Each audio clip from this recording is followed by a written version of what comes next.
Millions of people on the East Coast now know what it's like to live through an earthquake. A rare and powerful quake weighing in as a magnitude 5.8 struck around 1 in the afternoon. It was centered in Mineral, Virginia, but tremors could be felt from Washington, D.C. up to New York, Massachusetts, and even Canada. It was the strongest earthquake to hit the East Coast in decades. The hardest hit area was Louisa County, Virginia. Authorities there declared a state of emergency and closed a nuclear power plant. Fortunately, no serious injuries have been reported, and the quake caused minor damage to some buildings. In central Pennsylvania, weathercaster Jeanette Collier was caught off guard by the quake while delivering a forecast. Why is everything shaking? Look at the lights.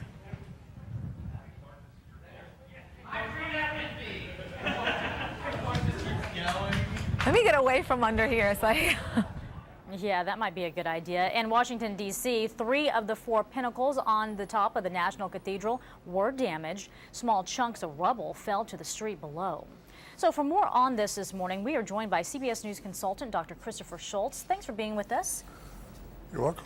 Well, talk just a little bit about this earthquake. Why was it felt over such a large area, everywhere from Virginia all the way up to Canada?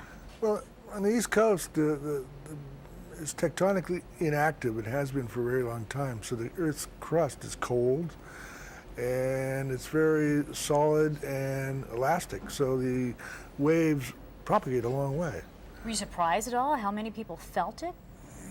Yeah, because it's not a very big earthquake, and yet it's felt for very long distances because the crust in the East Coast is like ringing a bell. It's very competent crust. It was felt throughout many different states, yet there wasn't as much damage. Why do you think that is? Because it was a fairly small quake, so the damage is really restricted to a very small region. It just felt a long way because the waves propagate very efficiently. So don't let that confuse you. The fact that it was felt so far away doesn't mean it was that big of a quake and it caused a massive amount of damage. Now, do you think this is indicative of what we could see in the future? Are we going to see stronger quakes? Well, in the East Coast, this is a pretty large earthquake for the East Coast.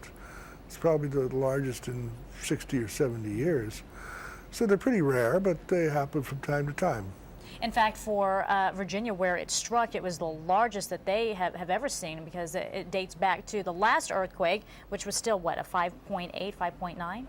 No, the last earthquake in that area occurred in 1885 and was only a 4.5.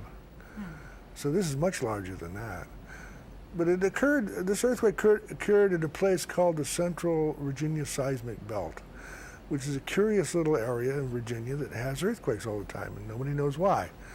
But this is by far the largest one that's ever occurred there. Right, exactly, and that's what I was speaking of. So let me ask you this. Why is this particular area, as you say, seeing so many different earthquakes occurring there? Oh, no one has any idea. It's a curiosity.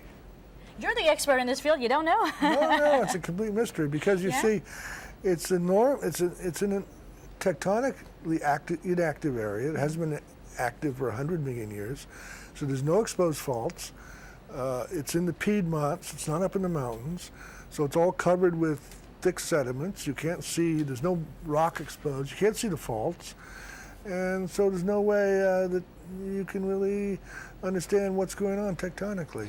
Are you concerned at all about possible aftershocks? Well, it's normal for there to be aftershocks, but they'll be much smaller than the main shock, so they'll just be felt locally. All right, so we're not going to see any damage from those either. No. There was a quake yesterday, in fact, in Colorado. I know it's a long ways away. We're talking about a different fault line, but are we in a period where we're going to see more quakes? I mean, is there any connection between these two? No, I don't think there's any connection. They're way too far apart, and they have nothing to do with each other. All right, so this is nothing to worry about. No. All right, well, we do appreciate your time and insight. Thanks for being with us, Professor. You're welcome.